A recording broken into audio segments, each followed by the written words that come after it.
Well, everyone, the next iOS version is literally right around the corner. Actually, it's going to be coming out tomorrow of me making this video. iOS 17 is that next major version of software, but here's the thing I would recommend every single iOS 17 person to remember. I couldn't recommend installing a version of software enough. I think upgrading your iPhone is a very important thing. It's always very, very important to keep your iPhone up to date, but there's somewhat of a limit, and I probably would not be the first person to go ahead and push people to go ahead and update their iPhone the first day a version of software comes out. I think sticking with the current version of software that you have, whether it's iOS 16.5 or 16.6 or 16.4, whatever you have, those types of software updates are always going to be more important than the latest version of a official version of software, especially when it's version 1. Although iOS 17 has been out for a couple of betas now, it is still in its infancy. And if we're comparing the last version of a major update compared to the first version of a major update, you are actually going to be getting a much more stable version of software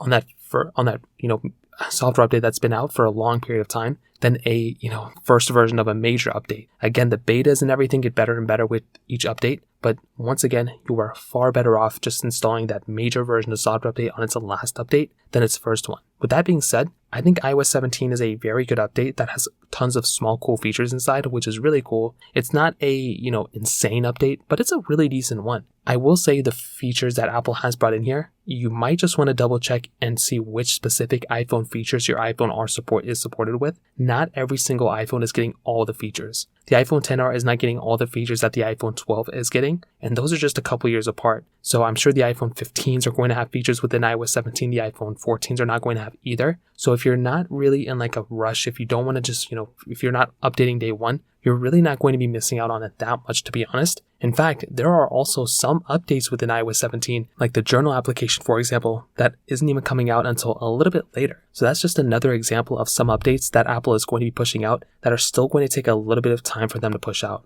So again, it's not the biggest deal in the world if you don't install the day one update, but no matter what you do, make sure you make a backup of that version of software. Back up everything that you can within iOS 17 or iOS 16, whatever phone you have. Back up every single thing. That is a major thing you can do. Back up your device, make many backups, do another backup of your photos or whatever, and then if you want to install it, go ahead and install it. Actually, you could do a clean install at that point if you really want to, but regardless, those are just a few things to go and keep in mind before installing iOS 17. If you have any other thoughts or questions, let me know in the comment section below. Hit the like button, that'll mean so much, but definitely hit that subscribe button. More importantly than everything else, I love every single one of you guys. Hopefully I'll catch you guys in the next video. Peace out till then.